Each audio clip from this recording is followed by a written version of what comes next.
Wir gehen nochmal zurück nach Brasilien. 30 Jahre ist dieser Cäsium-Unfall her. Man hat in den Filmen gelesen, wie viele Menschen gestorben sind. Und es gibt aber einen, der auch ein Opfer war und der hier bei uns ist. Odesson Alves Ferreira. Er ist ich will jetzt fast billig geneigt zu sagen, eine strahlende Figur, nur im Kontext des Uranium Film Festivals ist es etwas unangepasst. Auf jeden Fall, er hat eine Aura, man denkt nicht, dass er ein Opfer ist. Und diese Kraft bezieht er aus dem Reisen und Reden. Er sieht sich als Botschafter dieses Unglücks, als Botschafter, dass es nicht zu weiteren Unglücken kommt. Er reist durch Lateinamerika, er ist in seinem Land unterwegs, er ist jetzt heute bei uns und all das, sagt er, gibt ihm die Kraft, weiterzumachen. Und es ist toll zu sehen, dass Widerstand eben einen lebenserhaltenden Funken auch für uns bereithält. Und wir sind glücklich, dass wir ihn bei uns haben.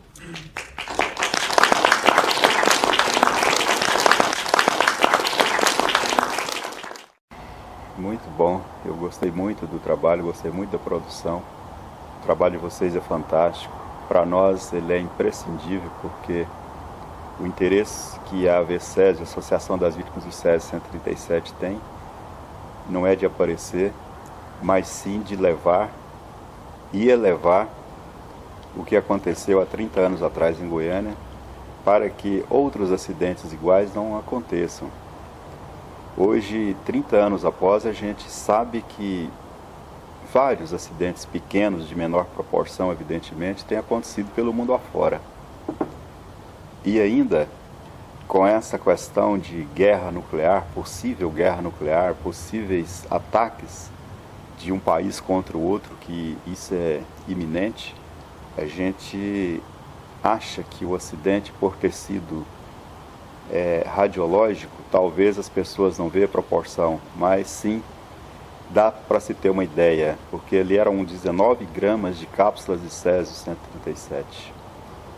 Rendeu 6.000 toneladas de rejeito radioativo. Contaminou centenas de pessoas, levou centenas de vidas e transtorno para milhares de pessoas.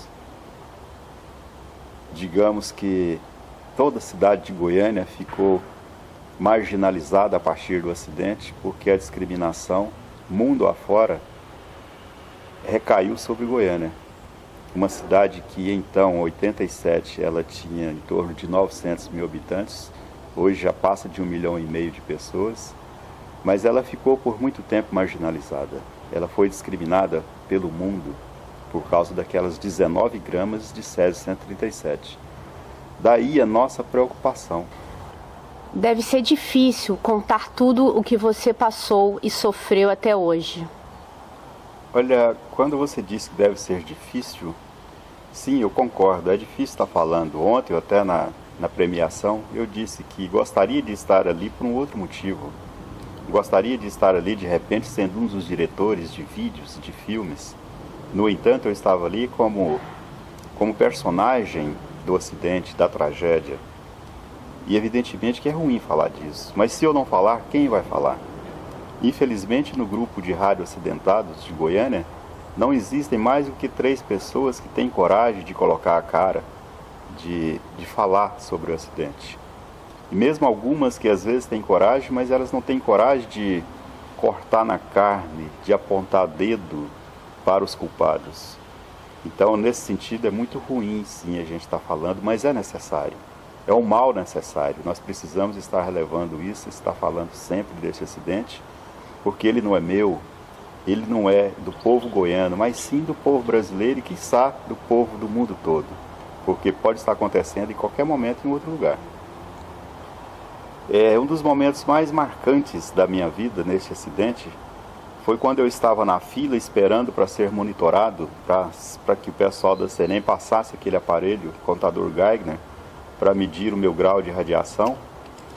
E ali na fila, eu me lembrando dos noticiários sobre o acidente de Chernobyl. Então foi o quê? Um ano antes, né, aconteceu o acidente de Chernobyl.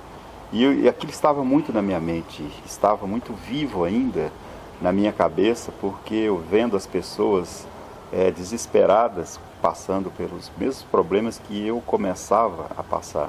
A minha família já estava em quarentena, já estava em isolamento. Então ali passou-se muitas coisas na minha cabeça, enquanto o técnico da CENEM veio fazer a monitoração. Este foi um dos momentos muito sérios do acidente. O outro foi quando, já em quarentena, no terceiro andar do Hospital Geral de Goiânia, a minha mulher chegou, a Marli chegou aqui embaixo, porque ela não podia entrar lá no prédio, e disse: bem, olha a minha situação. O rosto dela estava deformando, cheio de caroços, sabe? Ela teve uma alergia alérgica, segundo alguns especialistas, e estava deteriorando. Aquilo para mim foi horrível quando eu vi e ouvi ela falar que estava daquela forma.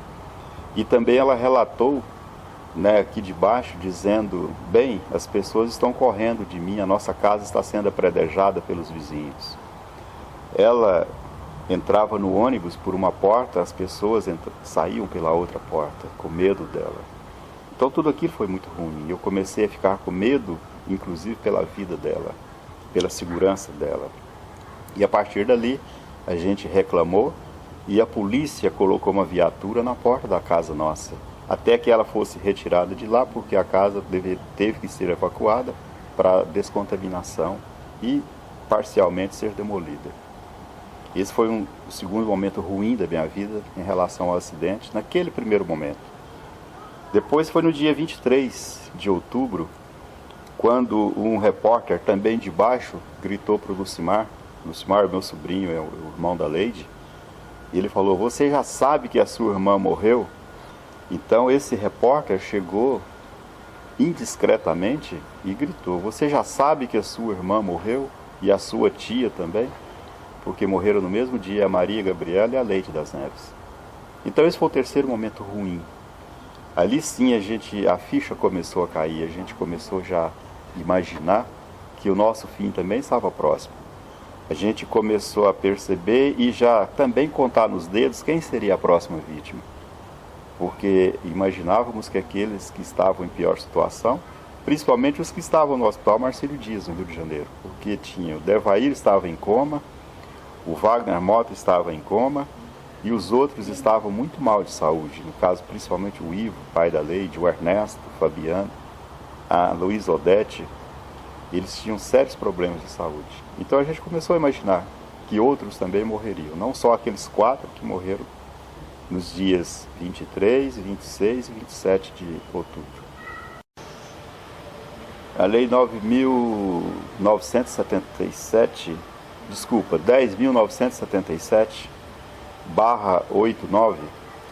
essa lei é do governo do estado de Goiás. Ela classifica as pessoas em grupos e por dosagem de radiação recebida. E a lei também tem um artigo que garante um pecúlio para vidas. E esse pecúlio ele era em torno de 500 MVRs. Para vidas perdidas. Vidas perdidas. No caso, né, quem tinha morrido, por exemplo, a Leide, a sua família teve direito a receber esses 500 MVRs. Isso traduzido em dinheiro, digamos que fosse hoje em reais, seria em torno de R$ 1.500, R$ 2.000. Esse foi o valor. E ele chorava por isso, porque ele imaginava que tinha vendido a filha dele, na época, por esses R$ 1.500, R$ 2.000. E isso era traumático para ele. Então, naquela fila, eles detectaram no primeiro momento que eu tinha indícios de ter recebido radiação no corpo todo, principalmente na roupa. E aí a gente é levado para dentro do Estádio Olímpico, aí sim já sai do meio do público e vai para o Estádio Olímpico, onde só tinha pessoas que estavam contaminadas e irradiadas, porque existe essa diferença. A contaminação é aquela pessoa que toca no material césio e aquela pessoa que tocou, ela passa a irradiar. Então, ou seja, quem não tocou no césio propriamente dito, mas que foi irradiado, que ficou perto de mim. Então essas pessoas estavam também dentro do estádio, em torno de 15, 20 pessoas.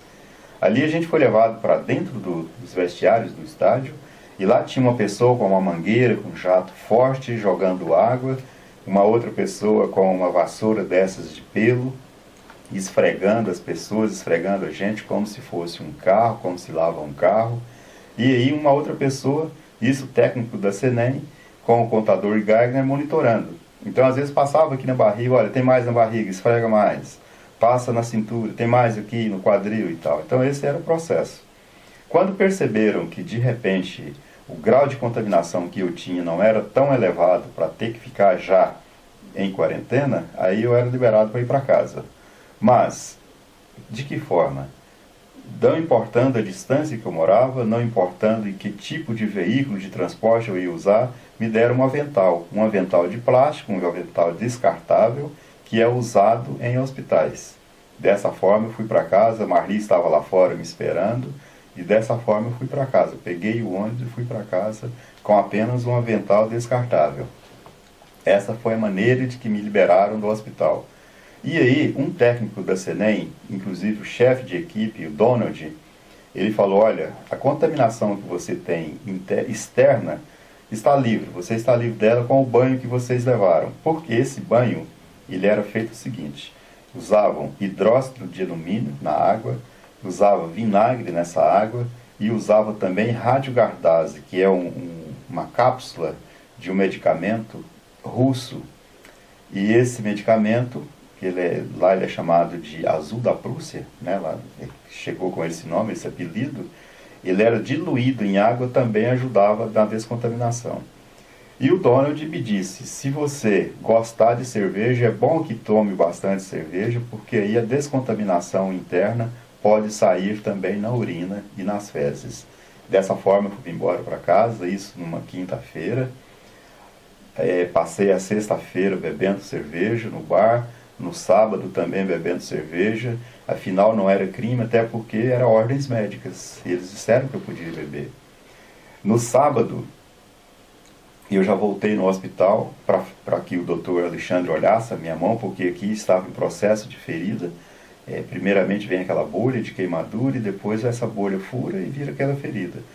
E o doutor Alexandre disse, olha, eu quero te ver todos os dias. Então eu tinha que estar indo no hospital para que ele visse essa bolha. E no dia 3 ele imaginou que eu já não poderia mais voltar para casa, tamanho era a bolha. E aí, por volta de 19h30, 20 horas, do dia 3 de outubro, que era um sábado, eu dei entrada no hospital. Aí sim já foi um processo de quarentena, porque além das bolhas, além das queimaduras que eu tinha nas mãos, o processo de descontaminação começou a ser mais intenso, ou seja, mais banhos, aí saunas, enfim, a gente tinha que transpirar muito, a gente tinha que comer muito, a gente tinha que beber muito líquido para que a gente defecasse bastante e que também urinasse muito. Esse primeiro momento, esse banho, ele era coletivo com essas pessoas? Você falou em torno de 15 a 20 pessoas. 15 a 20 era o total de público dentro nos gramados do estádio, mas o público mesmo que estava naquele banho eram apenas os homens, ou seja, não era misturado com as mulheres. As mulheres que às vezes estavam ali são as trabalhadoras, as pessoas que estavam trabalhando no processo de descontaminação conosco.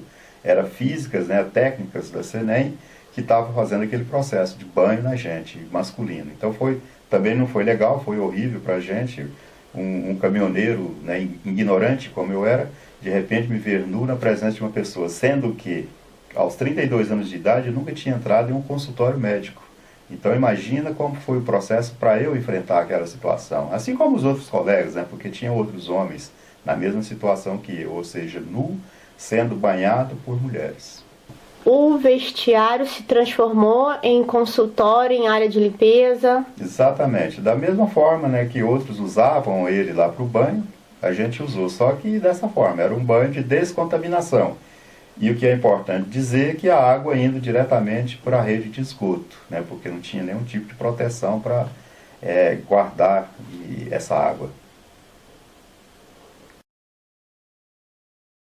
Quando o Donald me autorizou a tomar bastante cerveja para descontaminar internamente, através da urina, ele não falou que a minha urina poderia contaminar o ambiente. E no bar que eu fiquei o dia todo, no dia seguinte, bebendo, ele precisou ser demolido. O banheiro do bar foi demolido, ou seja, ele precisou ser desmanchado porque ele estava altamente contaminado. Assim como o banheiro da minha casa também, que foi a parte mais contaminada e que passou por um processo de demolição. Então é importante que isso fique registrado. A gente fala, poxa, mas bebeu cerveja e aí? Houve consequências, porque onde eu urinei, por volta de 3, 4 horas ou talvez o dia todo, o banheiro precisou ser demolido. De tamanha era o seu grau de contaminação. O acidente com Césio, ele foi tão e muito mais grave por falta de informação ou por informação incompleta. As autoridades, os cientistas, os físicos, os técnicos da Serem, ninguém falava para a gente o real, o que é que estava acontecendo. Ou seja, eles não falavam o grau de contaminação que eu tinha claramente. Às vezes falavam, não, tem um grauzinho, não me preocupa não. Mas, ou seja, a informação ela é muito importante em qualquer situação. Eu aprendi ali, porque nós tivemos muitos problemas, ainda temos muitos problemas por falta de informação. Quando a gente chega lá no depósito de rejeitos em Abadia de Goiás, a gente percebe que os técnicos, eles fazem questão de frisar que o lixo está bem guardado, que o lixo está seguro, que não tem nenhum tipo de problema. Mas, em contrapartida, na instituição que foi criada para dar assistência às vítimas, ou seja, para cuidar da vida humana, não dá a mesma informação, até porque eles não têm essa informação. Infelizmente, não tem nenhum parâmetro que possa ser usado para dizer essas pessoas estão livres de doenças provocadas pela radiação.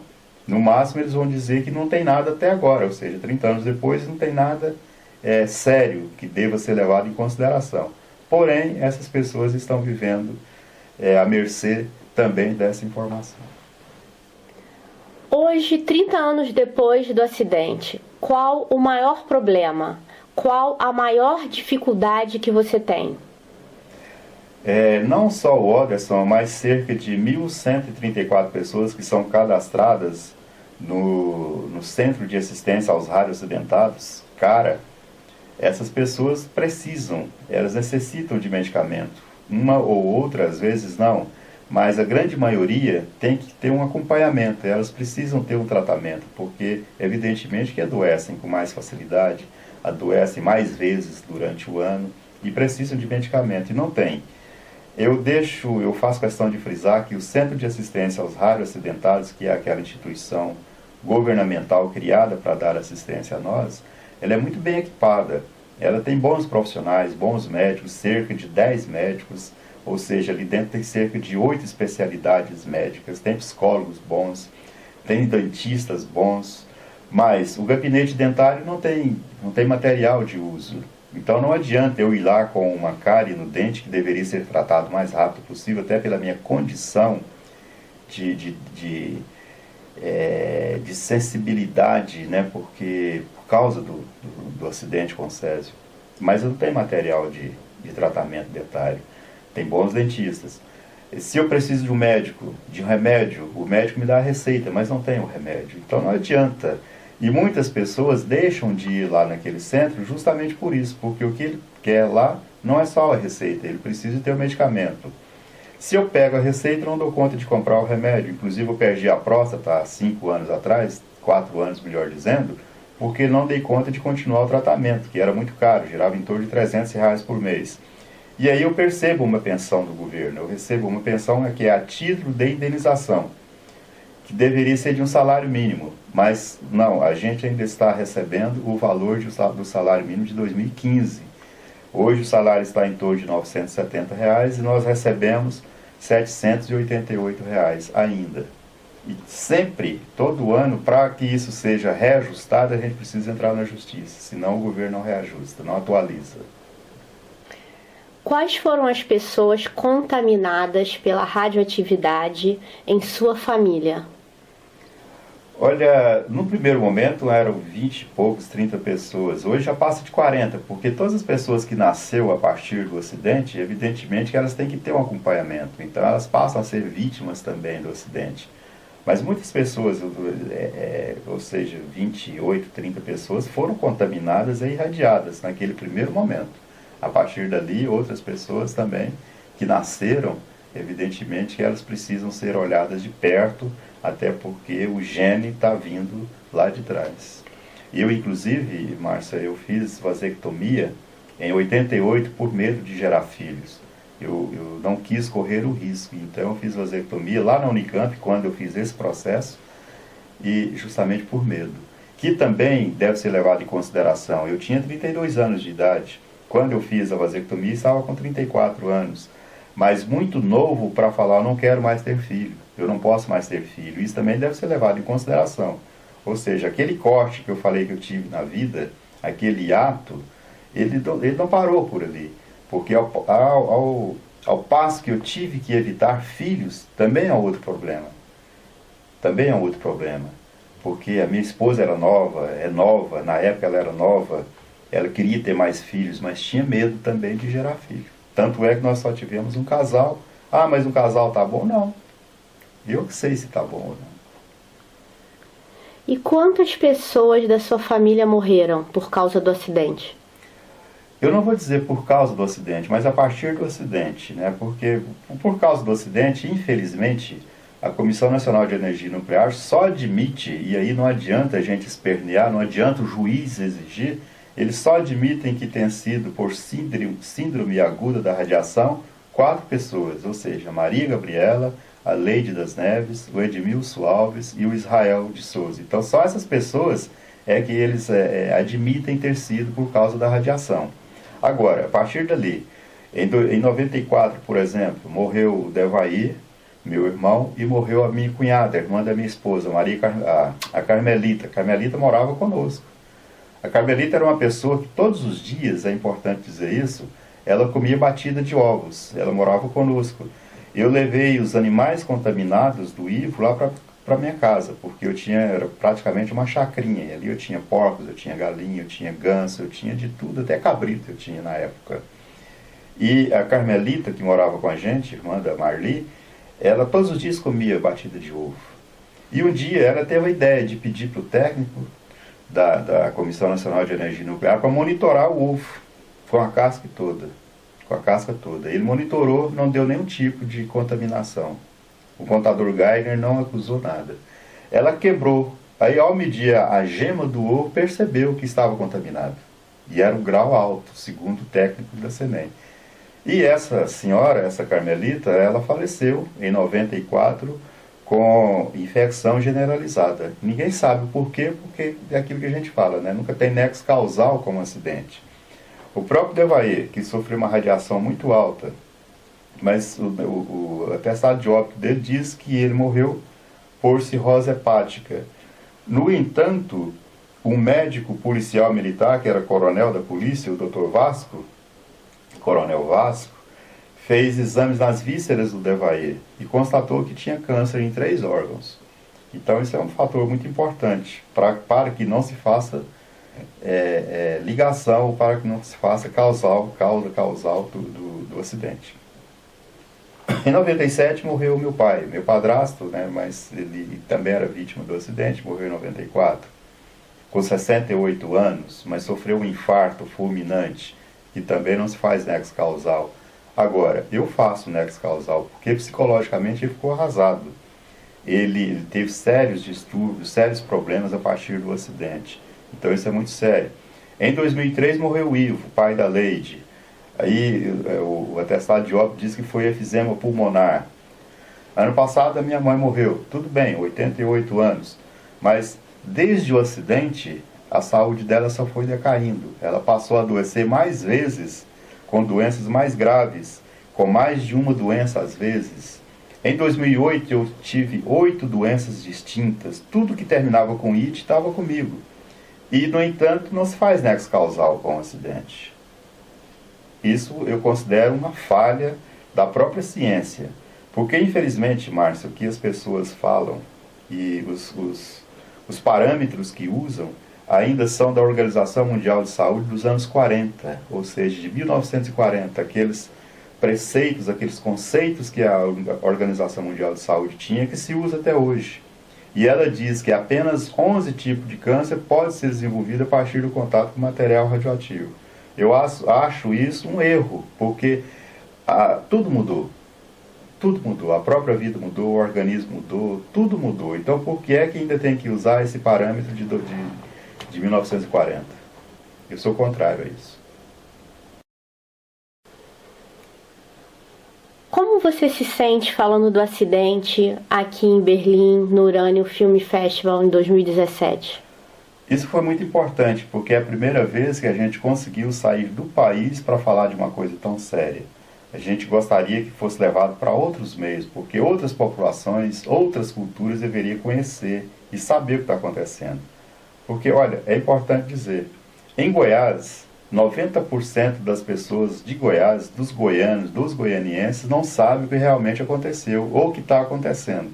Então, quando a gente vem para cá participar de um festival tão importante, com pessoas do mundo inteiro, que tinha representantes de vários países, aí sim a gente está elevando e está levando para eles a informação de que o acidente aconteceu há 30 anos, mas que ele continua acontecendo por falta de assistência, por falta de critérios, por falta de responsabilidade de um governo.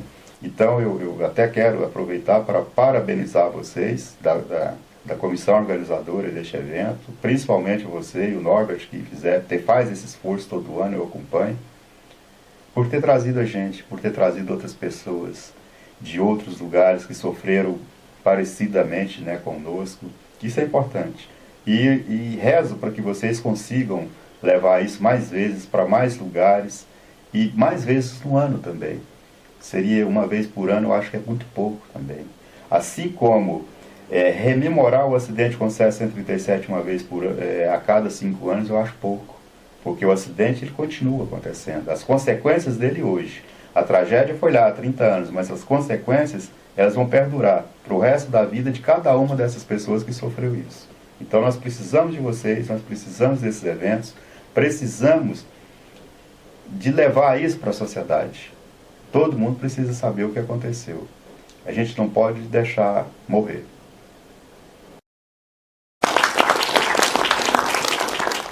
Bekommt einen Ehrenpreis. Das ist, habe ich versäumt zu sagen. Você vai receber prêmio de honra e ele esqueceu de falar.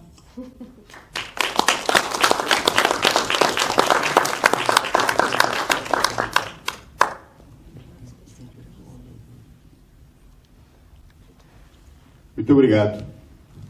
Vielen Dank. Fico muito feliz em receber esse prêmio, mas quero dizer que ele não é meu. Ich bin sehr glücklich, diesen Preis zu erhalten, aber ich möchte sagen, es ist nicht meiner. Esse prêmio é dos goianos, é dos brasileiros, é do mundo. O acidente com do Césio 137 não é nosso. Ele não aconteceu conosco, ele aconteceu no mundo. E que, se não tomarmos cuidado com as coisas perigosas, pode acontecer a qualquer momento, em qualquer outro lugar da parte do mundo. Nós estamos vendo que desde 87 tem acontecido pequenos acidentes por esse mundo afora. E as autoridades ainda não se compreenderam, ainda não entenderam do perigo de deixar essas coisas à solta de qualquer forma.